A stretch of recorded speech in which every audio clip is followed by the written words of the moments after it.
e kemi krijuar njeriu në formën më të përsosur, jo formën më të bukur, formën më të përsosur. Pse? Sepse do të komponentët që janë tek njeriu është krijesa e vetme që nuk e ka asnjë krijesë tjetër. Për shembull, nefs ka çdo kush, shpirt, ruh, nuk ka askush në breshtin e njeriu.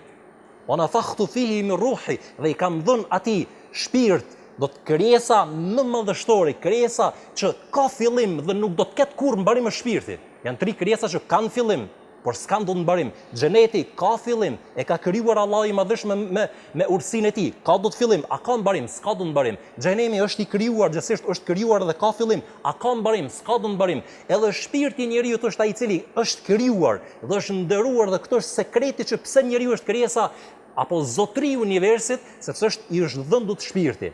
Mirë, njeriu do të është prej 2 komponenteve kryesore.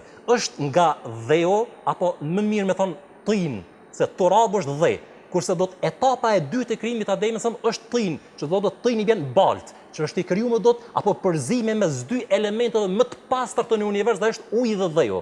Mirë. Tash çfarë do të? Trupi im edhe trupi yt, smurët. Lex e ka lënë do të krijuesi do të sot do të jetosh do të 60, 70, 100, s'ke çare pa e shiju do të smundjen. Njeriu do të smurët, njeriu do të lodhët, njeriu do të ndjen do të etje dhe uri, njeriu do të shmon mërzitet të trupi njeriu të ketë ana fizike. Mirë. Edhe shpirti është ai i cili do të kalon në të gjitha këto etapa. Edhe shpirti njeriu do të smurët, edhe shpirti njeriu do të lodhët, edhe shpirti njeriu do të ndjen nganjëherë do të ngushësi. Dhe shtrohet pyetja që unë kur smurëm, shkoj tek mjeku. Unë kur smurëm, barnat shkoj do të e konsultoj do të mjekun. Dhe mjeku do të çka bën? I merr recetat, barnat për kujt janë? Janë mund nga toka. Si janë tjetër ka, mund nga toka, nga zanafilla e krijimit fizik do të njeriu. Nëse unë do të ndjej do të lodhje, ku shkoj do të pushoj? Pushoj në tokë. Nëse unë do të ndjej uri dhe etje, ku e kërkoj do të këtë mekanizëm për me shujt?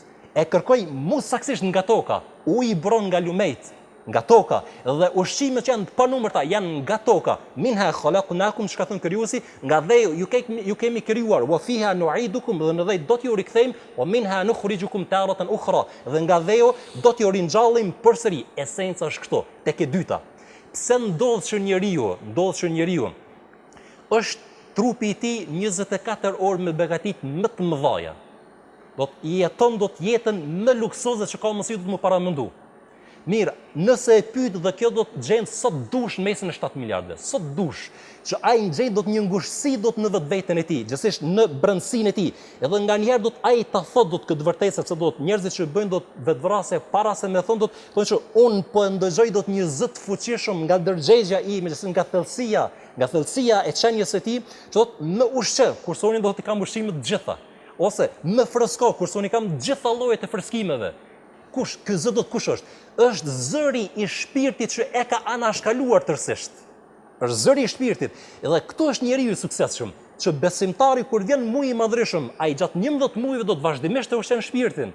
Ai vazhdimisht të ushqen edhe trupin, vazhdimisht të ushqen edhe mendjen e tij, por në muajin e madhreshëm të Ramazanit, në mënyrë ekskluzive do të ndan do të një ushqim specifik, dhe është ushqimi shpirtëror, e që citati Kur'anit do të e shpjegon që qëllimi final do të i pari dhe i fundit është la'allakum tattaqun, që të arrini gradën e dovshmërisë, dhe ky është ushqim që është duke munguar do të mesin e njerëzimit. Shpeshherë do të përmendet që sot kemi njerëz që ka do të shpirt, ka do të trup të elefantit, mirë po, ka shpirt të mijut, ose ka mendje të artë, kurse ka zemër të hekurt. Se besimtari është ai i cili ka ekuilibër. Do të mes tyre që ka shpirt, çuçi ka dhënë do të krijuesi, nuk e anashkalon ushqimin e tij, në të njëjtën kohë do të ushqehet edhe e ushqen vetveten trupin e tij edhe me ushqime që janë të panumërta, që na ka begatuar Allahu i Madhreshëm.